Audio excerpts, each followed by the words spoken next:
परमगुरुभ्यो नमः। ओम अस्मत् सर्वगुरुभ्यो नमः। ओम राधा कृष्णाभ्यां नमः। ओम श्रीमते रामानुजाय नमः। लंबोदरम परम सुंदरमेकदंतम पीतांबरम त्रिनयनम परमं पवित्रम दिवाकरनिवोज्ज्वलकान्तिकान्तं विघ्नेश्वरं सकलविघ्नहरं नमामि। शरीरं स्वरूपं ततो वकलत्रं यशश्चारुचित्रं धनं मेरुतुल्यं मनस्यैनलग्नं श्रीगुरुरङ्घ्रिपद्मे ततः किं ततः किं ततः किं ततः किं नारायणं नमस्कृत्य नरं चैव नरोत्तमं देवीं सरस्वतीं व्यासं ततो जयमुदीरयेत्।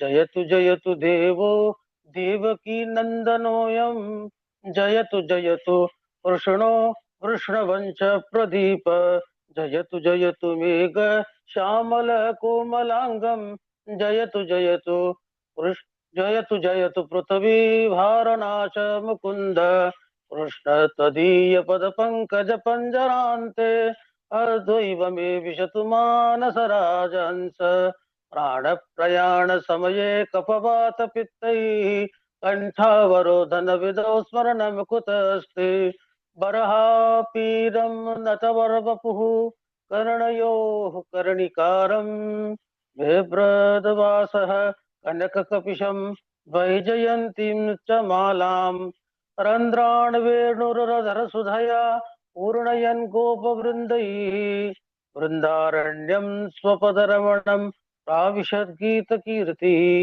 करारविन्दे न पदारविन्दम् मुखारविन्दे विनिवेशयन्तं वटस्य पत्र सपुटीशयानं भालं मुकुन्दं मनसा स्मरामि।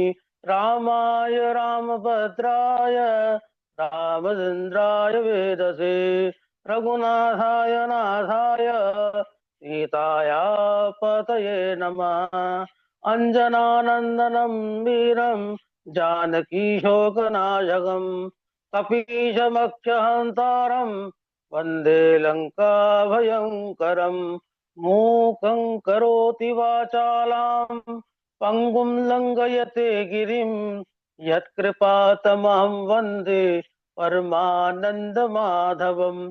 भक्त भक्ति भगवंत गुरु चतुर्नाम बपु एक इनके पद बंधन किए ना सत विघ्न अनेक। बोलिए बांके बिहारी लाल की जय। बोले श्री भागवत महापुराण की जय। श्री सुखदेव जी भगवान की जय। अनंत कोटि ब्रह्मांड नायक अचिंत्य कल्याण गुणगण निधान सर्वेश्वर सर्वाधिपति अकारण करुणा वरुणालय कारण करुणाकारक सकल जन्य कल्य शापहारक अनंत कोटि कंधर्प दलन जटियान करुणैक सिंधु जगदैक बंधु सच्चिदानंद परमात्मा श्री कृष्ण एवं राधा रानी जी के युगल चरणार बिंदु में दास का बारंबार प्रणाम। समुपस्थित भगवत भक्त भगवत भागवत कथा अनुरागी देवी और सज्जनों, भक्तिमय मातृशक्ति भगनी बांधवों,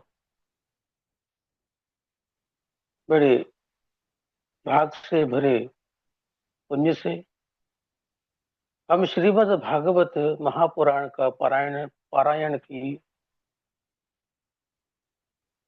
प्रेरणा और प्रशिक्षण ले रहे हैं और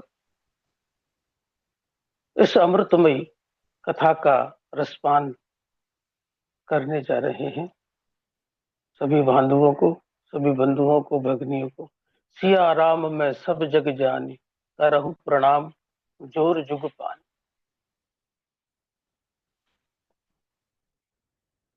करेंगे कथा से पूर्व संकीर्तन।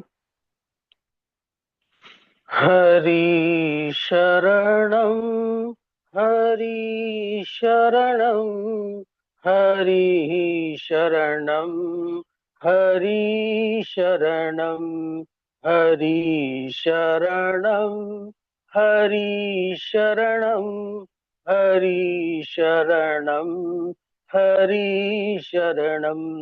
न भूले हम न भूले हम हरि शरणम हरि शरणम।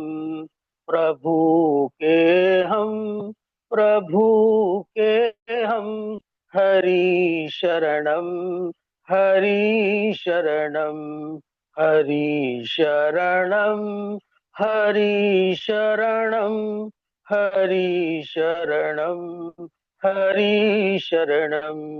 चाहे सुख की छटा छा जाए दुख की घटा अगर आ जाए खुशी हो या हजारों गम हरि शरणम हरि शरणम हरि शरणम हरि शरणम हरि शरणम हरि शरणम।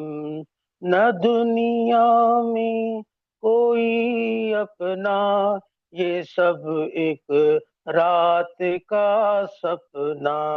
न दुनिया में कोई अपना ये सब एक रात का सपना। सत्य है वह अमर प्रियतम सत्य है वह अमर प्रियतम हरि शरणम हरि शरणम। प्रेम की ज्योति जगाए जा प्रेम की ज्योति जग जाए विरह की आग लग जाए फिर भर से प्रेम की रिमझिम फिर भर से प्रेम की रिमझिम हरि शरणम हरि शरणम। यही है विनती अब अपनी यही है विनती अब अपनी यही है आरजू अपनी। हरि के होके हम निकले हरि के होके हम निकले बस यही नाम जब निकले हरि शरणम हरि शरणम हरि शरणम हरि शरणम। बोले कृष्ण कन्हैया लाल की जय। कथा जहाँ पर पूर्व थी भगवान नारायण की आज्ञा से प्रचेताओं ने मरीषि से विवाह किया मरीषा से विवाह किया जिससे दक्ष नामक पुत्र उत्पन्न हुआ। अपने पुत्रों तथा अपनी पत्नी मरीषा को छोड़ प्रचेता पश्चिम दिशा में समुद्र के तट पर जाजिली मुनि के आश्रम में चले गए। वहां उन्होंने देवर्षि नारद का सत्संग प्राप्त हुआ। उस सत्संग के प्रभाव से उन्होंने भगवत धाम को प्राप्त किया। आगे की कथा में अब प्रवेश करने से पूर्व अपने गुरुओं का वंदन आशीष लेते हुए अखंड मंडलाकारं व्याप्तं येन चराचरं तत्पदं दर्शितं येन तस्मै श्री गुरवे नमः। गुरुर्ब्रह्मा गुरुर्विष्णु गुरुर्देवो महेश्वरः गुरुर्साक्षात् परब्रह्म तस्मै श्री गुरवे नमः। गुरुजनों के चरणों में कोटि कोटि नमन अभिनंदन करते हुए कथा से प्रारंभ करते हैं। यह कथा जिसे हम पंचम स्कंद को स्थान कहते हैं। अब यहाँ से कथा प्रारंभ होती है। स्थिति वैकुंठ विजय है। प्रतिक्षण नाश की ओर बढ़ते हुए इस संसार को एक स्थिति में रखने से जो भगवान की श्रेष्ठता सिद्ध होती है उसे स्थान कहते हैं। राजा परीक्षित श्री सुखदेव जी से प्रश्न पूछते हैं प्रियव्रतो भागवतः आत्मा रामः कथं मुने गृहे रमत यन्मूलः कर्मबन्धः पराभवः। गुरुदेव महाराज प्रियव्रत भगवान के परम भक्त और आत्माराम थे। फिर उन्होंने किस कारण से कर्म बंधन में डालने वाले गृहस्थ आश्रम को स्वीकार किया और संतान आदि को प्राप्त कर गृहस्थ में रहते रहे? उन्होंने किस प्रकार आत्मज्ञान को प्राप्त किया, यह सब बताने की कृपा कीजिए। श्री सुखदेव जी कहते हैं, बाणमुक्तं भगवता उत्तम श्लोकस्य श्रीवच्चरणारविन्दमकरन्दरस्य आवेशिते चेतसो भागवतं परमहंसदैत्यकथां किञ्चिदन्तारण्यविहितां स्वां शिवतवां पदवीं न प्रायेण हिन्वन्ति। परीक्षित, तुम्हारा कथन सत्य है। गृहस्थ आश्रम बंधन में डालने वाला है, परंतु जिसका चित्त एक बार भगवान के चरणों में लग जाता है, जिन्होंने उनके चरण कमल मकरंद रस का एक बार भी पान कर लिया, वे थोड़ी बहुत शारीरिक विघ्न बाधा उत्पन्न होने पर भी भगवान के कल्याणमय मार्ग को नहीं छोड़ते।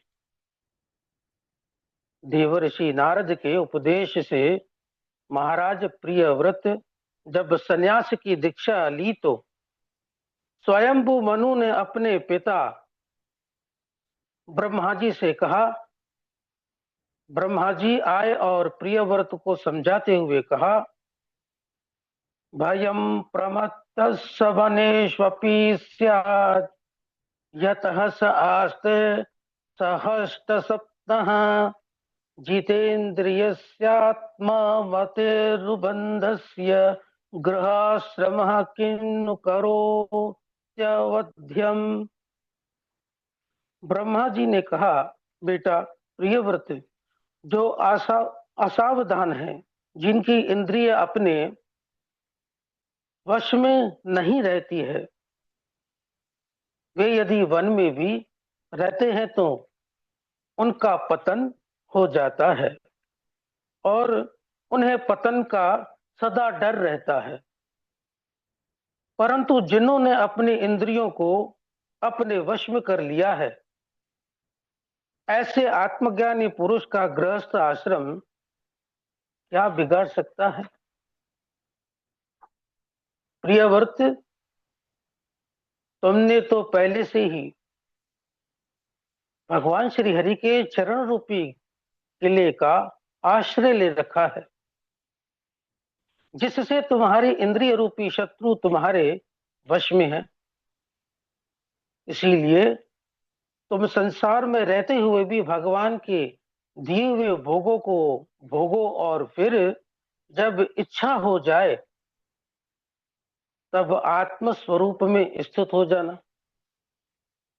जब ब्रह्मा जी ने इस प्रकार समझाया तो प्रियव्रत ने उनकी बात मान ली और देवर्षि नारद की आज्ञा से प्रजापति विश्वकर्मा की पुत्री बरहिष्पति से विवाह कर लिया, जिससे अग्निन्द्र, इहमज्युह, यज्ञबाहु, महावीर, हिरण्यरेता, धृतपृष्ठ, सवन, मेधातिथिर, विति, होत्र और कवि नामक 10 पुत्र तथा ऊर्जस्वती नामक की एक कन्या हुई। 10 पुत्रों में से 3 नैष्ठिक ब्रह्मचारी थे। ऊर्जस्वती का विवाह दैत्य गुरु शुक्राचार्य से हुआ, जिससे देवयानी का जन्म हुआ।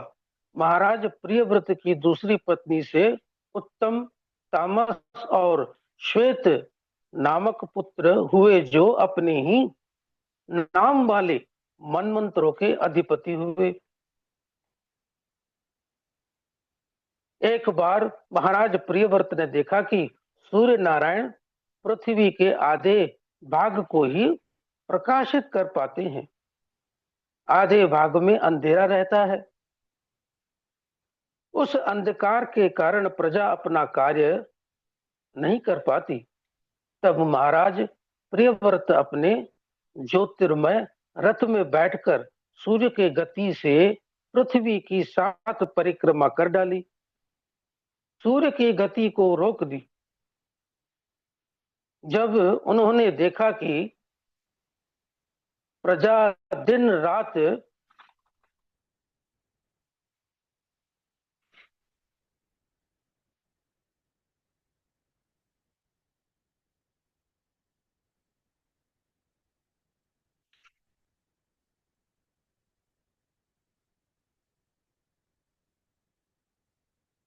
प्रजा दिन रात काम करने में बीमार हो रही है, तब उन्होंने अपने इस दुराग्रह का त्याग कर दिया। इनके रथ के पहियों से 7 समुद्र बन गए। एक खारे जल का समुद्र, दूसरा गन्ने के रस का समुद्र, तीसरा मदिरा का समुद्र, चौथा घी का समुद्र, पांचवा दूध का समुद्र, छठा मठा का समुद्र, सातवां शुद्ध जल का समुद्र निर्माण हुआ, तथा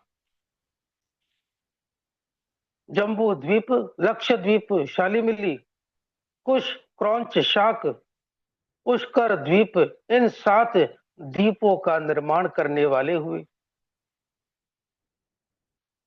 महाराज प्रियव्रत ने अपने एक एक पुत्रों को एक एक स्थान द्वीप दिए और वन में चले आए। वहां देवर्षि नारद के उपदेश से उन्होंने आत्म तत्व को प्राप्त कर लिया। इनके ज्येष्ठ पुत्र आग्नेन्द्र का विवाह पूर्व चिति नामक अप्सरा से हुआ, जिससे नाभि आदि 9 पुत्र हुए, जिनका विवाह मेरु की पुत्री मेरु देवी से हुआ। नाभि चरित्र। एक बार महाराज नाभि संतान की कामना से यज्ञ कर रहे थे। उनके यज्ञ से संतुष्ट प्रसन्न होकर भगवान प्रकट हो गए। उन्होंने वर मांगने के लिए कहा तो ऋतुजों ने कहा, प्रभु हमारे यजमान आपसे आपके ही समान पुत्र चाहते हैं। भगवान श्री हरि ने कहा, आप सरसी कहाँ खोजऊं जाई, नृप तब तन्मय होवे में आई। ऋतु जो इस जगत में मेरे समान में ही दूसरा है ही नहीं, इसीलिए मैं स्वयं इनके पुत्र के रूप में अवतार ग्रहण करूंगा। ऐसा कहे भगवान हरि अंतर्ध्यान हो गए। समय आने पर महाराज नाभि के तेज से और मेरु देवी के गर्भ से ऋषभ देव भगवान का जन्म हुआ। बोली ऋषभ देव भगवान की जय। जब ऋषभ देव बड़े हुए, उनकी ख्याति कीर्ति सर्वत्र फैलने लगी, तो ईर्ष्या के कारण इंद्र ने उनके अजनाब खंड में जल नहीं बरसाया। तब ऋषभ देव भगवान अपनी योग माया के प्रभाव से खूब बारिश कराई, जिससे देखकर इंद्र समझ गया यह कोई सामान्य पुरुष नहीं है। इंद्र ने ऋषभ देव भगवान से क्षमा मांगी और अपनी पुत्री जयंती का विवाह ऋषभ देव भगवान से कर दिया। जयंती से 100 पुत्र हुए, जिनमें से सबसे बड़े भरत थे। इन्हीं भरत के कारण इस देश का नाम भारतवर्ष हुआ। इनसे छोटे भाई कुशाव्रत, इलाव्रत, ब्रह्माव्रत, मल्लव, केतु, भद्रसेन, इंद्र, स्पर्क, विदर्भ और किकिट यह अपने नाम वाले स्थानों के अधिपति हुए।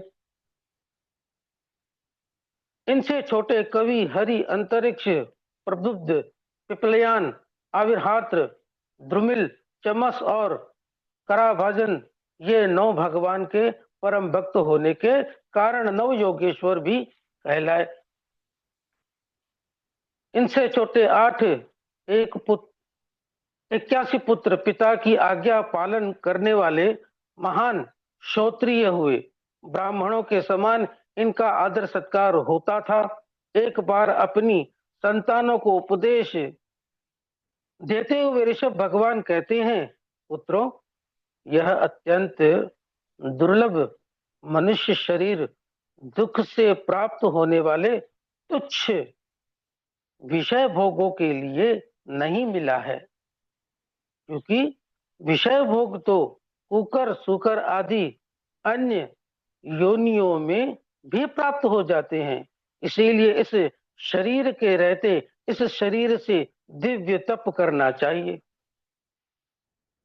तप करने से अंतःकरण पवित्र हो जाता है और अंतःकरण के पवित्र हो जाने पर ब्रह्मानंद की प्राप्ति होती है। महत्सेवां द्वरपां होर विमुक्ते तनमोधवरां योषितां संगी संगमम महांतस्ते समुचिता प्रशांता विमन्यः सुहृद साधवो ये। जब तक यह शरीर है तब तक महान पुरुष महात्माओं का संग करना चाहिए। महात्माओं के संग से मुक्ति की प्राप्ति होती है और विषय लोगों के संग से नरक की प्राप्ति होती है। महान पुरुष वे ही हैं जिनका चित्त समता से युक्त है, जो परम शांत हैं, क्रोध आदि से रहित हैं और सबके परम हितैषी हैं। ऐसे महात्माओं के संग से मुझ वासुदेव में प्रेम उत्पन्न हो जाता है। पुत्र, जब तक मुझ में प्रेम नहीं होता तब तक देह बंधन से छुटकारा नहीं मिलता। गुरुर सस्यात् सज्जनेन सस्यात् पिता न सस्यात् जननी सस्यात् दैवन्न तस्यान् पतितश्च सस्यान् मोचे मोचयेद्य समुपेत मृत्युम। वह गुरु गुरु नहीं, पिता पिता नहीं, माता माता नहीं, देवता देवता नहीं, पति पति नहीं, जो जन्म मरण से छुटकारा दिलाकर मुक्ति ना करा दे। पुत्रों, संसार में समस्त भूतों की उपेक्षा वृक्ष श्रेष्ठ है और वृक्षों के उपेक्षा चलने वाले कीट आदि श्रेष्ठ हैं। कीटादिकों की उपेक्षा पशु श्रेष्ठ हैं। पशुओं की उपेक्षा मनुष्य श्रेष्ठ है। मनुष्यों में सर्वश्रेष्ठ ब्राह्मण है। न ब्राह्मणे स्तुलये भूतं मन्यत पश्यामि विप्राः किमतः परं तु यस्मिन्द्रभिः प्रहतुं श्रद्धया मनीषामि कामं न तथाग्निहोत्रे। इस जगत में मैं ब्राह्मणों से अधिक किसी को भी श्रेष्ठ नहीं मानता। अग्नि में दी हुई आहुति से मैं उतना प्रसन्न नहीं होता जितना श्रद्धा पूर्वक ब्राह्मणों को भोजन कराने से होता हूँ। इस प्रकार उपदेश दे भगवान ऋषभ देव भरत जी को राज्य सौंप परमहंसों को धर्म की शिक्षा देने के लिए वन में निकल गए। वहां जड़ गूंगे बहरे के समान रहते, लेटे लेटे पड़े पड़े कोई खिला दे तो खा लेते और पड़े पड़े ही मलमूत्र त्याग कर देते। परंतु उनके मल से दुर्गंध नहीं, सुगंध आती। उनके मल का स्पर्श करके जब वायु बहती तो वह 10 योजन के क्षेत्र को सुवासित कर देती। उनकी इस वृत्ति को देख 8 सिद्धियां उनकी सेवा में उपस्थित हो, परंतु ऋषभ देव जी ने उन्हें स्वीकार नहीं किया, ठुकरा दिया। परीक्षित पूछते हैं, गुरुदेव, भगवान ऋषभ देव सिद्धियों को क्यों स्वीकार नहीं किया? अपने लिए ना सही, समाज के कल्याण के लिए स्वीकार कर लेते तो फिर उन्होंने सिद्धियों को क्यों ठुकरा दिया? श्री सुखदेव जी कहते हैं, न कुर्यात् कैर्चित् संख्यम मनसि हयनवस्थिते यद विश्राम चिराचीर्णम च स्कंद तप ऐश्वर्यम। परीक्षित, तुम्हारा कहना सत्य है, परंतु चालाक बहलिया भी अपने पकड़े हुए मृग पर विश्वास नहीं करता। ऐसे ही कभी भी अपने चंचल चित्त पर विश्वास नहीं करना चाहिए। इस चित्त पर विश्वास करने के कारण मोहिनी के रूप में फंसकर भगवान शंकर का चिरकाल का तप खंडित हो गया था। ऋषभ देव भगवान को जो भी लोग कुछ खिला देते, उनका काम बन जाता।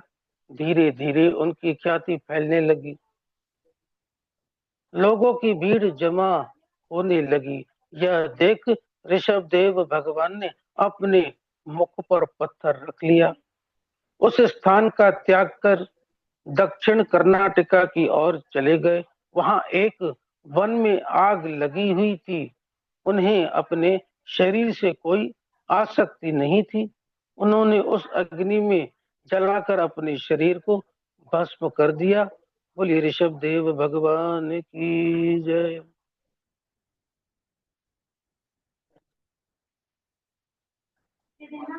गुरुवर यहीं तक अभ्यास था।